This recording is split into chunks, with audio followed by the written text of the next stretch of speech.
All right, Indiana falls 79-70 Wednesday night to Northwestern at Welsh Ryan Arena in Evanston. I'm Jack Ankeny with Indiana Hoosiers on SI with our post-game reaction video.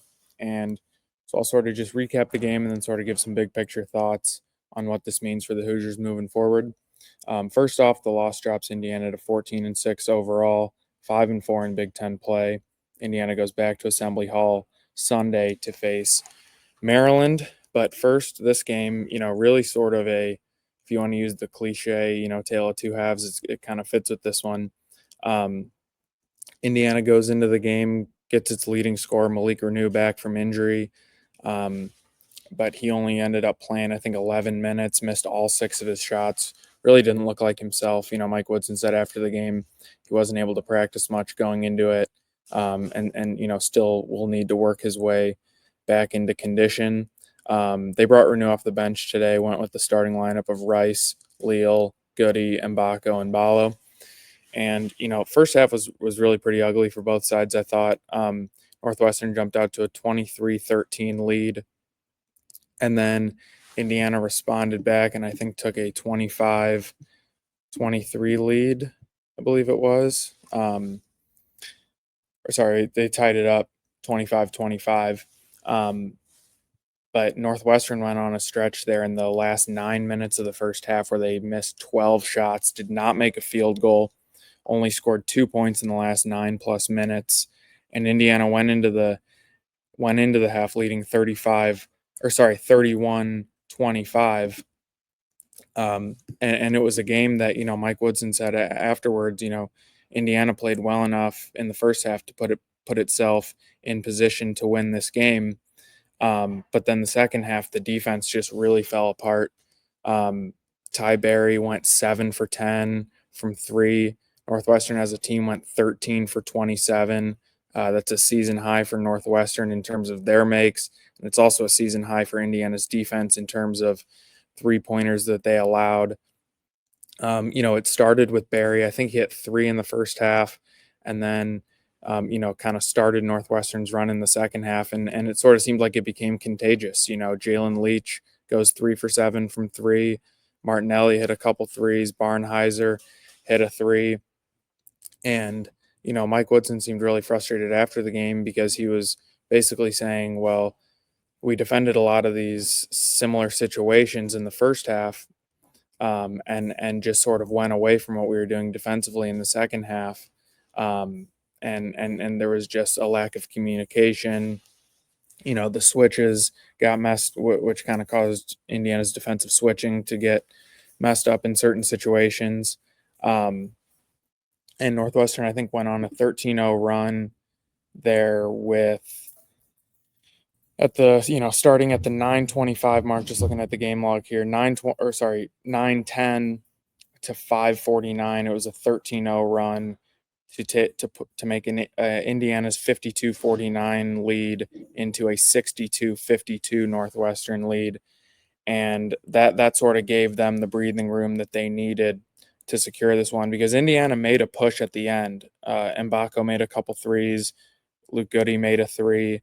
Indiana made it a 4-point game with 44 seconds left, and I think they even had a chance there with Balo to get a dunk on a pick and roll with Galloway, that they weren't able to convert.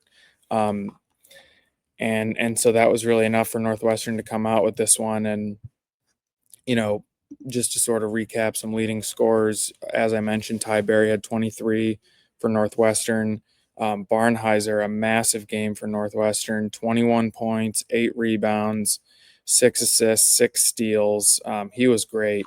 I thought, if you look at an overall game, I know Berry will get the headlines for his 3-point shooting, but Barnheiser was terrific. And so was Nick Martinelli, who entered this game as a Big Ten leading scorer. He had 18 points, 7 for 11 shooting. Jalen Leach had 15, like I said, with some of those threes there in the second half. Kind of crazy if you look at Northwestern's box score, only 4 players made field goals. The 4 that I mentioned, everyone else, a few guys took a few other shots, but it was really just those 4 guys. I guess for Indiana, a positive you could take away from this game, Mackenzie Mbako really bounced back. He had a 4-game stretch where he was really struggling to make shots. He led Indiana with 20 points today, 8 for 14 shooting, made 3 threes. Luke Goody had a big game again, 14 points, 4 for 5, 3-point shooting after a career high at Ohio State on Friday.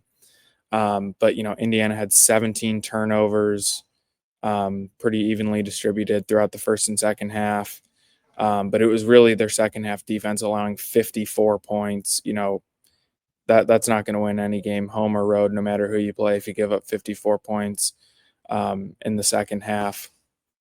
And I think this one for Indiana is really just kind of speaks to what they've struggled with a lot this season. They show in stretches that they can be a good team, but then it just falls apart and they can't put the 40-minute game together. And Woodson was basically asked, about that after the game, about why he senses that that's been a struggle for Indiana to be cohesive, and play well for a full game. And he basically said, I wish I knew, which is not, an answer that is going to inspire much confidence for fans or really anyone going forward. But it's really, it's hard to put your finger on it. It's like in the first half, Northwestern goes on the run where they miss 12 shots.